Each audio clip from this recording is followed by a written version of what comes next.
The small town of Brackenridge was the kind of place most people never noticed on a map, tucked between winding forests and narrow country roads where the fog hung low and the air always smelled faintly of pine.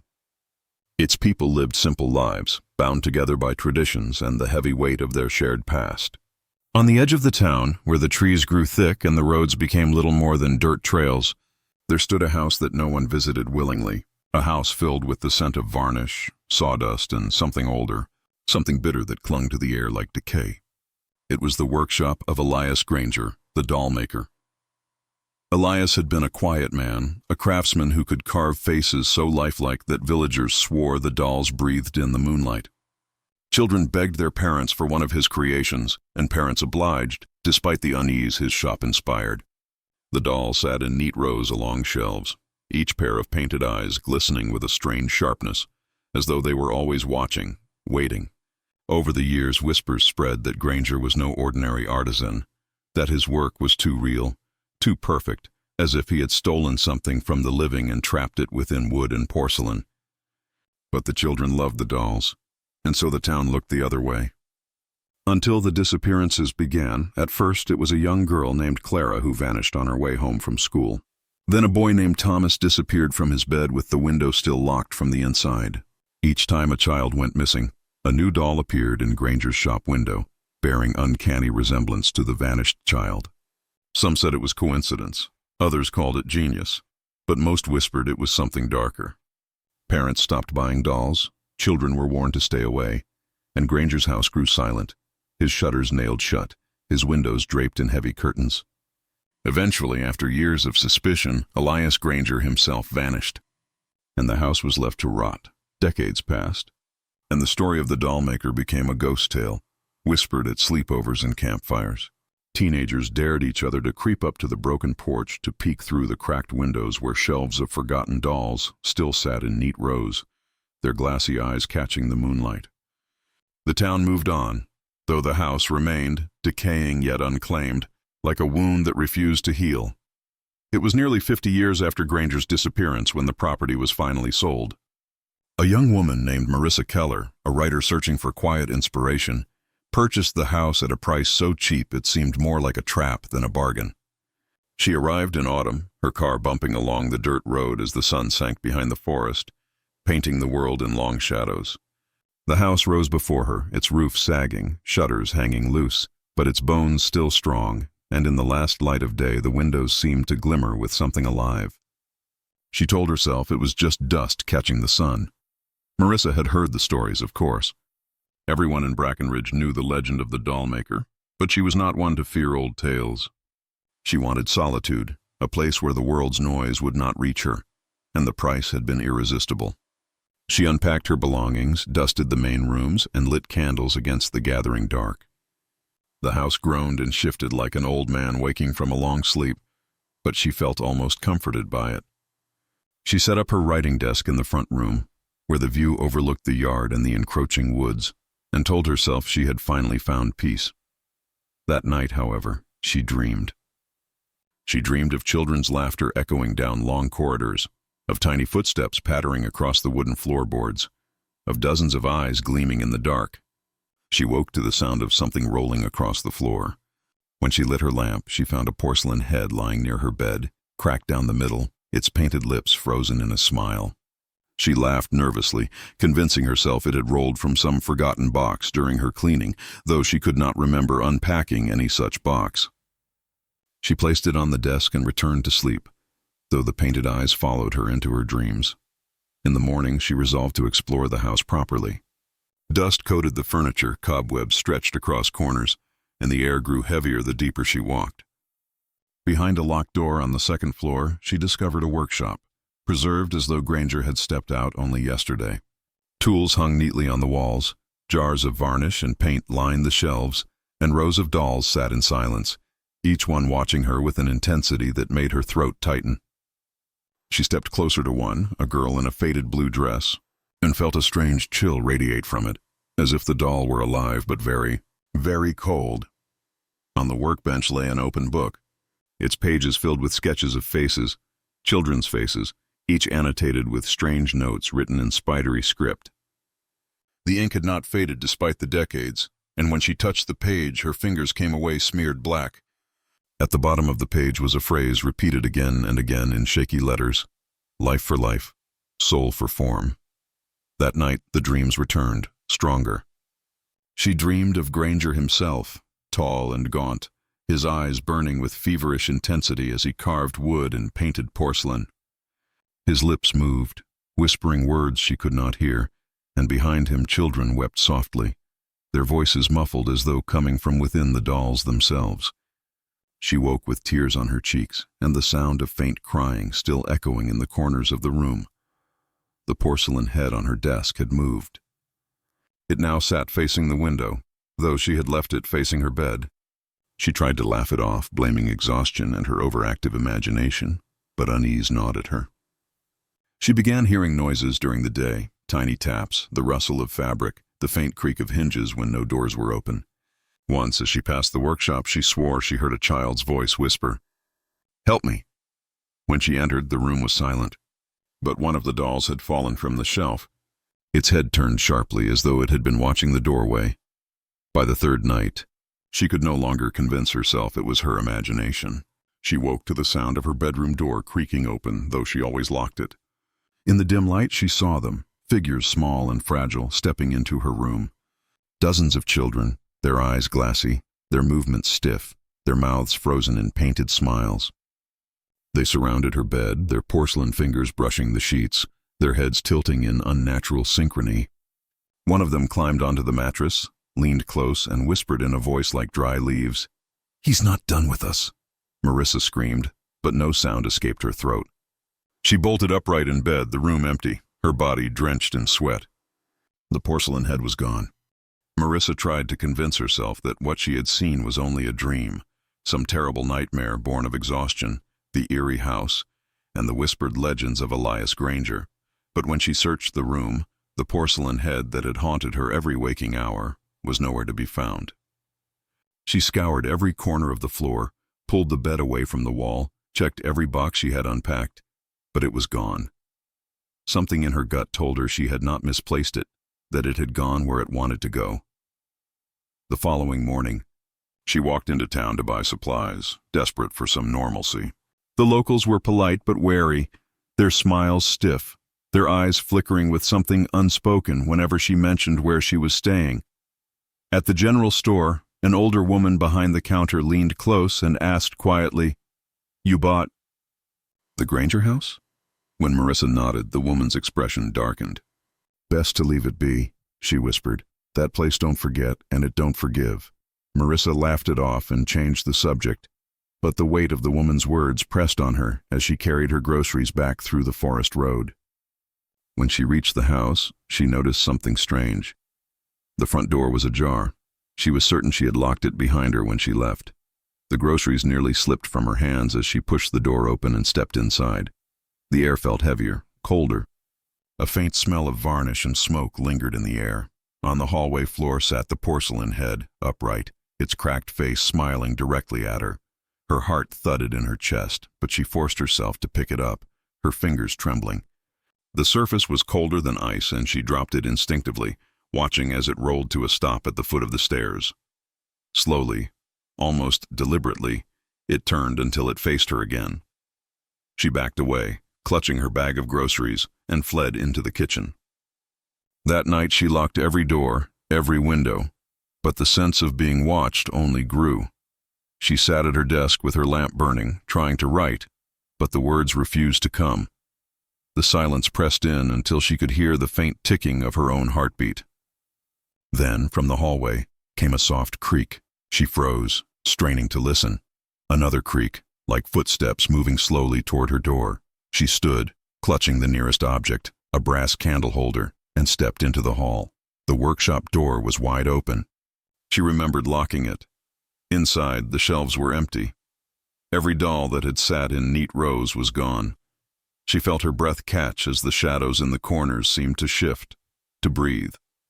And then, faintly, she heard it again, the sound of children crying. Dozens of voices overlapping in a mournful chorus. She stumbled back into the hall, slamming the workshop door shut, her hands shaking. She leaned against it, listening, but the voices had stopped. She retreated to her room, her heart racing, and for hours she sat awake, listening to every groan of the old house until exhaustion finally pulled her into restless sleep. Her dreams were worse than ever. She dreamed of being bound to a chair in a circle of ash, of Elias Granger standing over her with a knife in one hand and a doll's face in the other. His eyes burned like coals, and his voice rasped, "Life for life, soul for form." She woke screaming, her wrists aching as though she had truly been bound. On her skin were faint red marks where the straps had cut in her dream. Days bled into one another. The house consumed her thoughts, her hours. She wrote nothing, ate little, slept less. She began to see movement in the corners of her eyes, small figures darting out of sight when she turned.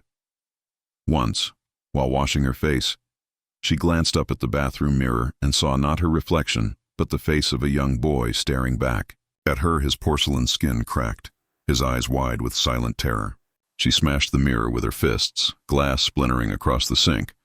But when she looked again, only her own wild-eyed reflection stared back. She tried to leave. She packed her bags, loaded them into the car, and drove toward the main road. But the fog thickened as she drove, curling around her like smoke. The trees loomed higher, the road stretched longer, until she realized she had been driving in circles. No matter which way she turned, she always returned to the house. Her phone showed no signal. Her GPS spun endlessly, and when she finally parked in the driveway again, the dolls were waiting. They sat on the porch steps, their little bodies arranged in a neat row, their painted faces tilted up to watch her return. Her stomach turned, bile rising in her throat. She slammed the car door and stumbled inside, locking herself in the bedroom.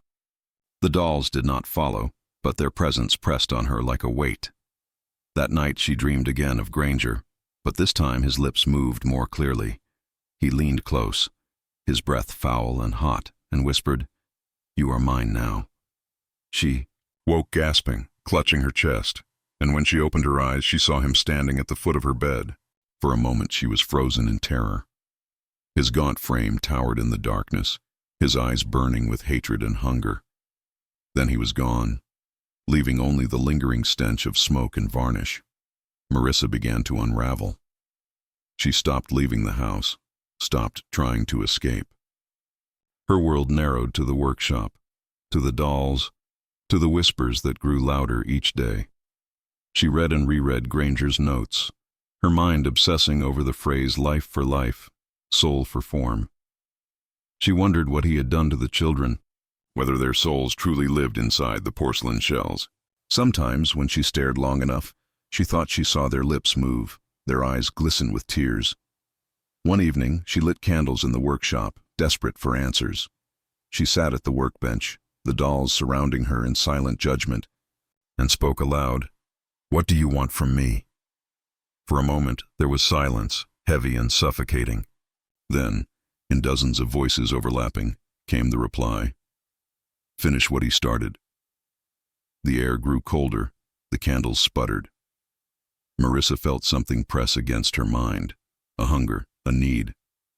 She saw flashes in her head, Elias carving wood, with trembling hands, binding souls into porcelain, feeding the house with life. She screamed, clutching her skull, but the voices only grew louder. When she came to, hours had passed.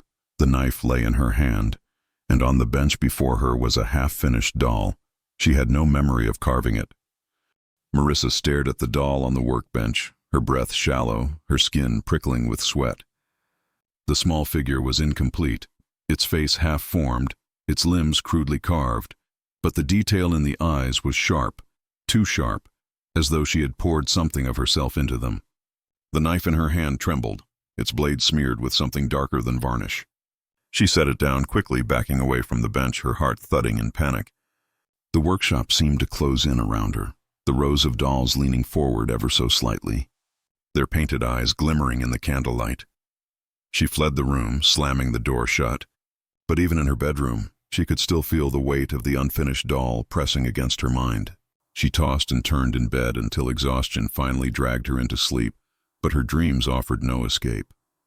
She found herself back in the workshop, bound to the chair, Granger's gaunt figure hovering above her. His voice was a whisper and a roar all at once. "Life for life, soul for form," he chanted, pressing the half-finished doll into her hands. "You must finish it, or it will finish you." When she woke, the doll was on her nightstand. Its glassy eyes stared at her. Its wooden lips curved faintly upward as if mocking her fear.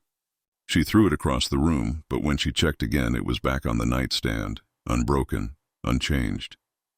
Her scream echoed through the empty house, answered only by the distant sound of children crying. The days bled together. She could no longer keep track of time. Sometimes she woke in the morning, other times in the dead of night, with no memory of how long she had slept. Meals went untouched. Pages in her notebooks filled with sketches she did not remember drawing. Faces of children she had never seen, each one etched with hollow eyes and silent screams. The doll on the nightstand seemed to grow more complete each day, its features sharpening, its hands delicate, its dress stitched from fabric she did not recall sewing. It was as though the house itself was finishing it through her.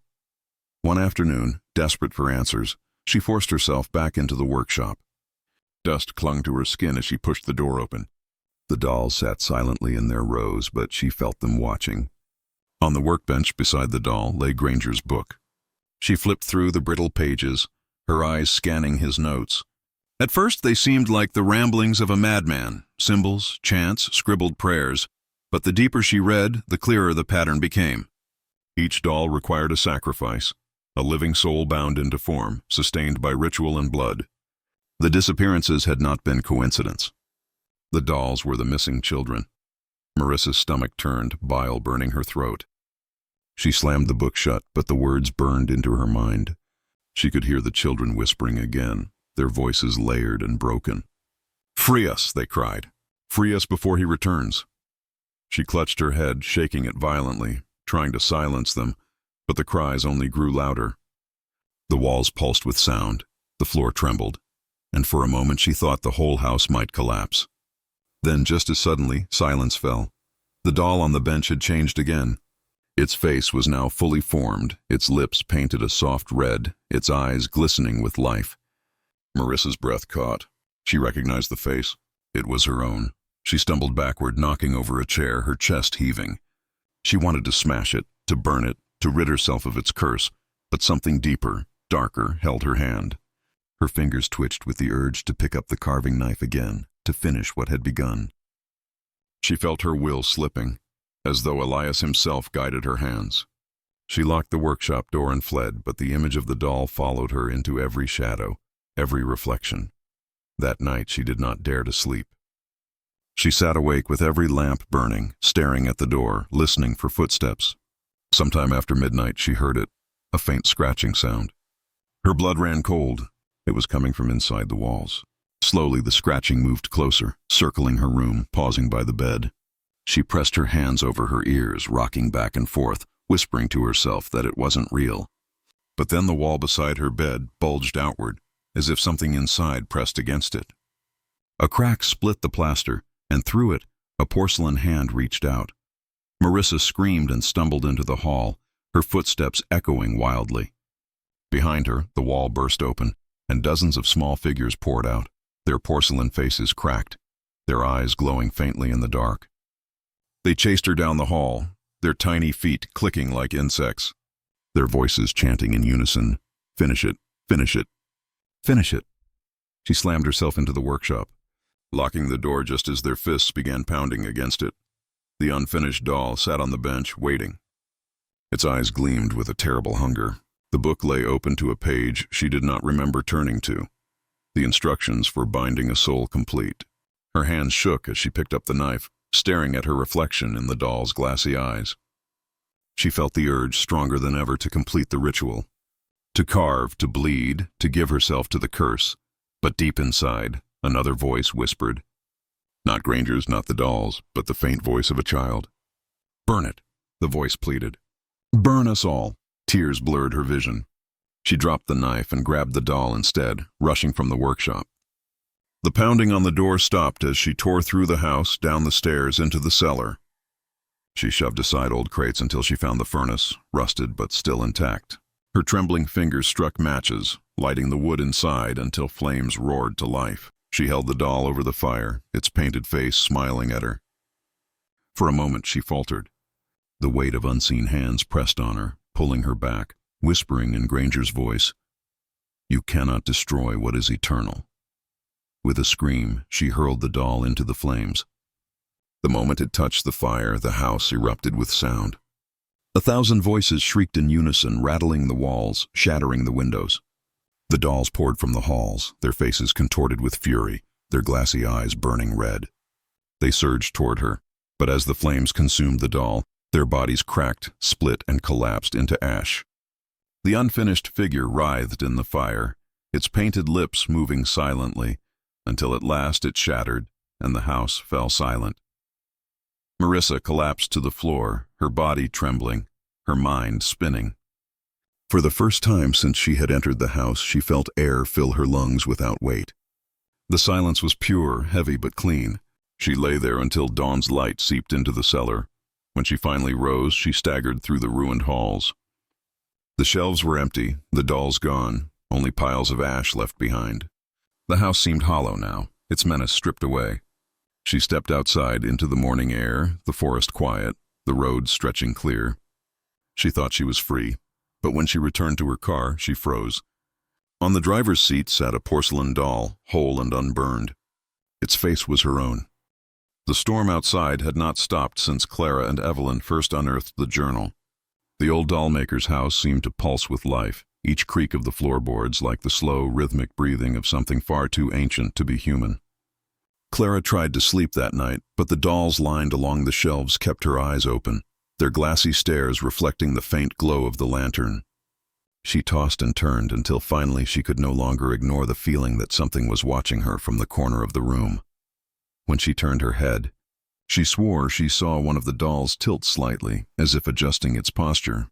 She blinked hard, convinced fatigue was playing tricks, but the sound that followed confirmed her worst fear.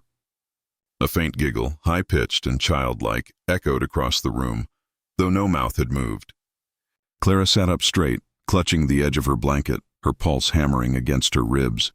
She whispered Evelyn's name, but Evelyn had drifted into a deep slumber, her breathing heavy and slow. Clara's trembling hand reached for the journal on the table beside her. She thought perhaps there was something more, a clue she had missed, some page that might explain why the dolls were becoming restless now. The pages rustled as if a wind had passed through the room, though the windows were sealed shut. A phrase scrawled in jagged ink caught her eye, one that hadn't been there before. "They wake when you know too much." Clara slammed the book shut and looked again at the shelves. Half the dolls' heads had turned, ever so slightly, in her direction. She dared not scream, for some deep instinct warned her that loud sounds might draw them closer. She stayed frozen until dawn, when the gray light of morning dissolved the unnatural gleam in the doll's eyes. Only then did the house seem to exhale, releasing her from its grip. At breakfast, Evelyn seemed pale and drained, her hair tangled as if she'd wrestled nightmares all night. Clara debated whether to tell her what she had seen, but feared that speaking the events aloud might give them more strength. Instead, she asked Evelyn about her dreams. Evelyn stirred her tea, staring into the dark swirl. "There was a man," she whispered. "Or not a man. His face was covered by a mask, a porcelain mask like the dolls wear. He stood at the foot of my bed and whispered that I was next." Her voice cracked, and Clara gripped her hand, realizing the house had not just haunted her, but had slipped into Evelyn's sleep as well. They resolved to leave that morning, but the front door refused to open. The brass knob turned freely, yet the door would not budge, as if welded to the frame by invisible iron. Panic welled in both of them as they tried windows, back doors, even the cellar door, but each remained unyielding. The house had decided they could not leave. Clara returned to the study where the dollmaker's tools still lay scattered. She touched a scalpel, its blade darkened with rust, and wondered how many tiny porcelain faces had been shaped with it, and how many souls had been trapped behind those lifeless masks. The air in the room seemed to thicken, and as she turned she saw Evelyn staring at a large cabinet in the corner. "Did you open that before?" Evelyn asked. Clara shook her head. The cabinet's door rattled as though something inside wished to be free. Against her better judgment, Clara approached. The moment she touched the handle, the rattling ceased. replaced by an eerie silence that pressed against her ears. She opened the door slowly. Inside were rows of dolls unlike the others, unfinished, headless, their porcelain limbs hanging limply, their torsos stuffed with something that looked too organic, too raw to be cotton or straw. Clara gasped as she noticed fingernails embedded in the pale porcelain, small and human, as though the dolls had been formed with pieces of real children. Evelyn slammed the door shut, her face ashen, but not before they both heard a faint sigh escape from the hollow torsos, like breath trapped within. The rest of the day blurred with whispered voices following them through the halls. Clara caught glimpses of shadows darting just outside her vision, and Evelyn complained that the dolls were calling her name, their tiny mouths twitching as though straining to form words. Night came again too quickly, and with it the storm grew violent, the wind clawing at the house as though desperate to warn them to flee. Clara sat clutching the journal, hoping for answers. But each time she opened it, new words appeared, as if the Dollmaker himself was writing from beyond. Blood for freedom, life for life. One must take the doll's place. The meaning sickened her. That night Evelyn awoke screaming. Clara rushed to her side to find Evelyn on the floor, clawing at her own arms where faint porcelain cracks had begun to spread, the skin around them paling like fired clay. Clara pulled her away from the dolls that surrounded them in a tightening circle, their tiny porcelain feet clinking softly on the wood. Evelyn sobbed, "He wants me. He says I'm the perfect one." Clara tried to drag her out of the room, but the dolls blocked the doorway, their glass eyes shimmering with cruel delight. And then, through the mass of dolls, a figure emerged, the Dollmaker himself, gaunt and tall, his face hidden behind a cracked porcelain mask. His voice was a rasp that seemed to echo from the walls themselves. "One must stay," he said. "The curse demands a keeper." Clara held Evelyn close, trembling as the dolls closed in, their little hands outstretched like claws. She realized the journal was not only a record, but a contract, one that bound anyone who read too deeply. The curse had chosen them, and unless one of them gave themselves willingly, both would become part of the collection. Clara's breath came in shallow bursts as the masked figure loomed closer, his presence commanding the dolls to halt in their circling. Evelyn clung to her, trembling, but her skin continued to pale and crack, veins hardening into faint seams as though her body was being sculpted from within. Clara shouted at the figure to let Evelyn go, but the porcelain mask tilted, expressionless, yet somehow filled with mockery. His voice was like the scrape of bone against stone. "The dolls are empty without hearts. They need caretakers, vessels to preserve their whispers. One must remain to keep them alive. If none agree, the house will decide for you." Clara tried to stand between Evelyn and the figure, but the dolls pressed against her legs, their cold porcelain hands grasping her ankles with surprising strength. She kicked one aside, its head shattering into pieces, and a shrill scream burst from the shards like steam escaping a kettle. Evelyn covered her ears, and Clara realized that breaking the dolls released the souls trapped inside, souls that were bound in pain and fury. The sound shook the house, rattling the windows, and for a moment the Dollmaker's figure flickered like smoke, his form unstable. Clara seized the chance, dragging Evelyn into the hallway, slamming the door behind them, though it rattled as countless tiny fists pounded from the other side. The hallway stretched darker than before, the lantern light seeming to shrink, swallowed by the shadows that pressed inward. Evelyn stumbled, her legs stiff, her voice breaking. "Clara, I can't move right." Clara looked down and saw porcelain joints forming at Evelyn's knees, small cracks spreading as if her bones themselves were being replaced. Clara tried to lift her, but Evelyn's weight seemed heavier, unnatural, as though she was being anchored to the house. The journal slipped from Clara's grip as she struggled, pages fanning out across the floor, words writhing on the parchment as though alive. She spotted a new line scratched in fresh ink. "Break the mask and the maker breaks." But the vessel must be chosen. Clara understood. The Dollmaker's mask was not decoration. It was the heart of the curse. Destroying it might free them, but the price demanded by the house remained. A soul must bind itself to the dolls forever. She looked at Evelyn, whose eyes were glazed with tears and terror, and felt the crushing weight of choice. Evelyn whispered, "Don't let him take me." "Please, Clara."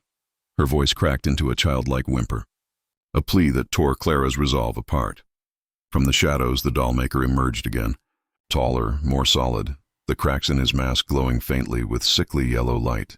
The dolls flooded into the hallway, climbing the walls, skittering across the ceiling like grotesque spiders, their tiny laughter a chorus that made Clara's stomach churn. She grasped a shard from the broken doll's head and held it tight, the sharp porcelain cutting her palm until blood ran down her wrist. The dolls froze at the sight of the blood, their glassy eyes gleaming hungrily, and the dollmaker's masked face tilted toward her with interest. "Blood binds," he rasped. "Give it freely and she may walk out. Refuse, and both will stay." Clara tightened her grip on the shard.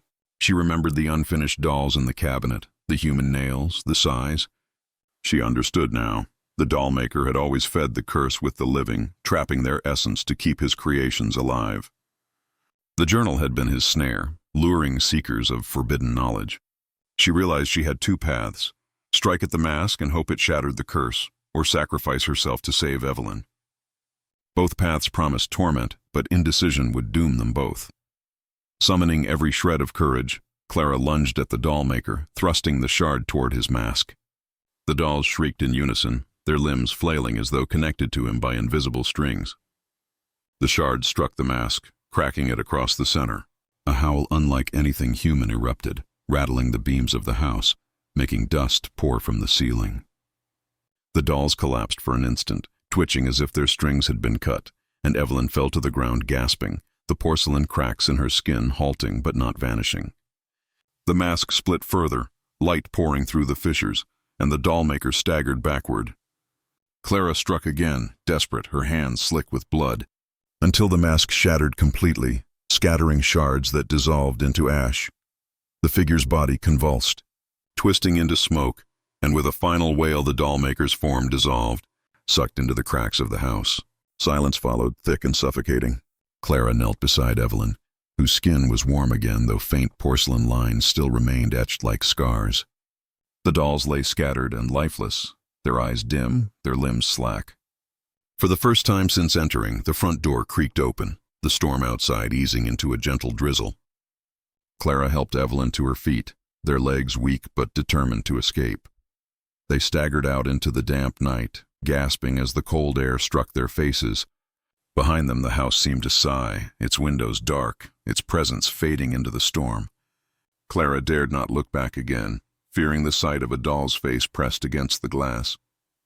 They walked until the house was no longer visible, the journal abandoned inside, its cursed pages waiting for the next soul curious enough to read too deeply. But as they reached the village, Clara noticed Evelyn's hand trembling, her nails faintly porcelain, catching the moonlight in a way no human hand should. Evelyn avoided her gaze, pulling her sleeve down. Clara said nothing, but in her heart she knew the curse was not truly broken, merely passed on, hidden within the cracks of her friend's flesh, waiting for the day it would resurface. The village was still when Clara and Evelyn returned, their clothes damp from the storm, their eyes heavy with exhaustion. They expected relief upon leaving the dollmaker's house behind, but an unease lingered like a shadow that clung to their skin. Villagers watched them pass in silence, their stares strange, almost knowing, and Clara sensed that word of the house had reached them before. An old woman at the well whispered something in a language Clara did not understand, her gaze fixed not on Clara, but on Evelyn, who pulled her sleeve tighter around her wrist. That night they stayed in the single inn the village offered. The innkeeper, a stout man with cloudy eyes, said little, but Clara noticed his glance linger on Evelyn's hands. Their room was simple, yet the silence in it was unbearable after the chorus of dolls. Clara tried to rest, but her mind replayed the sound of porcelain cracking, the shrill screams that had erupted when she shattered the mask. She wanted to believe they were free, but each time she closed her eyes, she saw Evelyn's skin in the moonlight, the faint porcelain sheen spreading slowly like frost across glass. Evelyn tossed in her bed, muttering in her sleep. Clara leaned closer and heard her whispering words she didn't recognize, soft but urgent, as if repeating instructions. Her fingers twitched, curling as though they were no longer her own.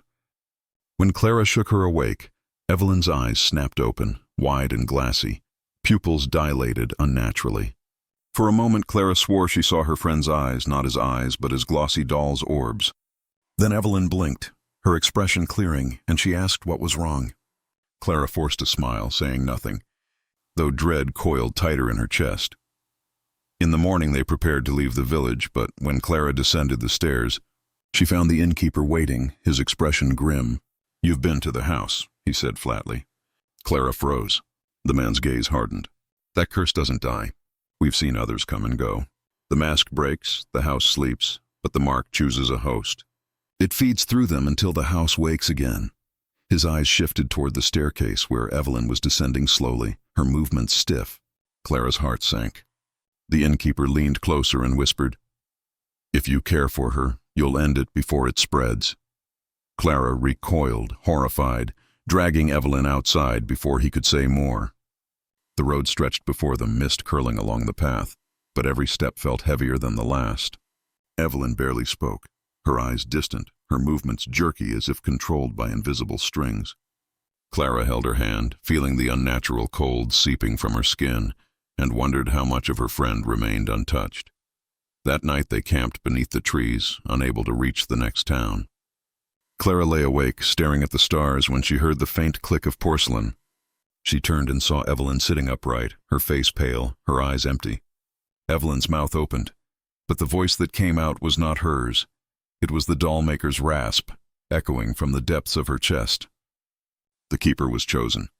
Did you think you could break me?" Clara's blood turned to ice. Evelyn's body trembled, cracks spreading along her arms as faint light glowed within. The Dollmaker had not been destroyed. He had slipped into Evelyn, wearing her like a vessel. Clara crawled backward, shaking her head, tears burning her eyes. Evelyn's body tilted unnaturally as she stood, joints stiff, her smile wide and wrong. "One must always remain," the voice hissed. "You tried to defy the curse, but you only passed it on. Soon she will be gone, and I will live again." Clara screamed for Evelyn to fight, to resist. But Evelyn's eyes only flickered with brief flashes of humanity, drowned again by the hollow mask that lurked behind them. The forest grew cold, unnaturally still, as the trees themselves seemed to bend closer, listening. Clara knew she had only two choices: to find a way to banish the Dollmaker fully, or to do the unthinkable and end her best friend's life before the curse consumed her completely. The shard she had carried from the doll's head still lay in her pack, sharp and waiting. Her hands trembled as she touched it, knowing what it demanded. Evelyn stepped closer, porcelain cracks glowing brighter, her voice splitting between her own and the Dollmaker's. "Stay with me, Clara. Don't leave me. We can be together forever."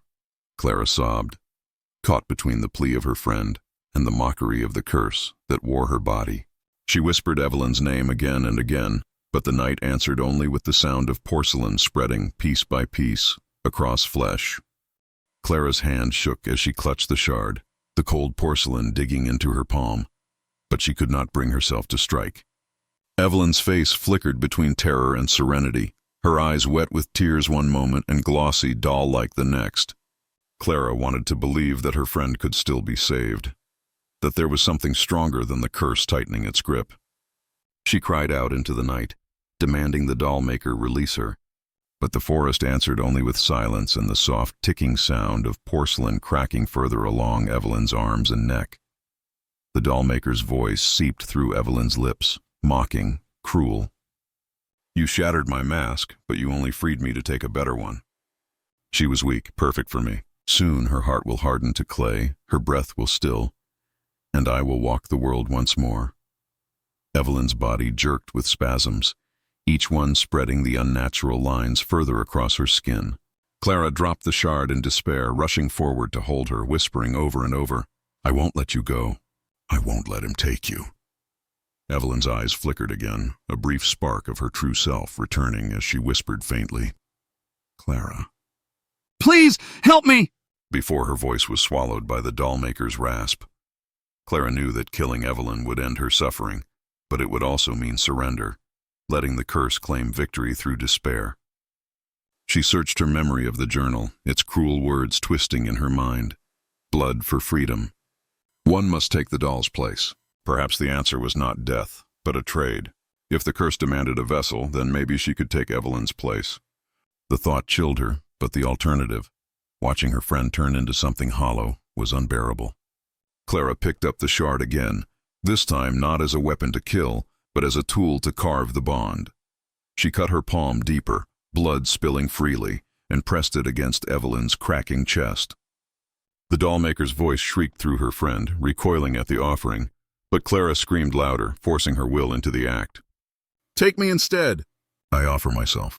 The forest seemed to quake, the ground trembling, the air tightening until she could barely breathe. Evelyn convulsed, falling to her knees as Clara's blood seeped into the glowing cracks, dimming them. For a moment Clara felt her own skin burning, splitting, her veins turning to porcelain seams. The pain was unbearable, but she held on, pouring herself into the sacrifice. Evelyn collapsed in her arms, breathing ragged but human again. Her porcelain scars faded to faint pale lines, no longer spreading. Clara smiled weakly, relieved, until she realized her own reflection in Evelyn's tears. Her eyes were glassy, her skin pale and stiffening. The curse had accepted her bargain. She was becoming the vessel. Evelyn stirred, clutching Clara's arm, her eyes widening in horror. No, you can't. I can't lose you." But Clara only hushed her gently, whispering, "You'll live. That's all that matters." The dollmaker's voice howled through her mind, furious yet triumphant. "Foolish girl, you bind yourself willingly. You are mine now." Clara's vision blurred, her body heavy, her heartbeat slowing until it was no more than a faint echo. She felt herself sinking into darkness, her senses unraveling. Yet within that darkness she found a spark of defiance. If she was to be trapped as the vessel, then she would not be a passive one.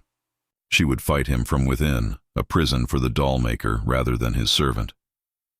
As Evelyn shook her, begging her to wake, Clara's body stilled, her skin smooth and pale, her breath gone.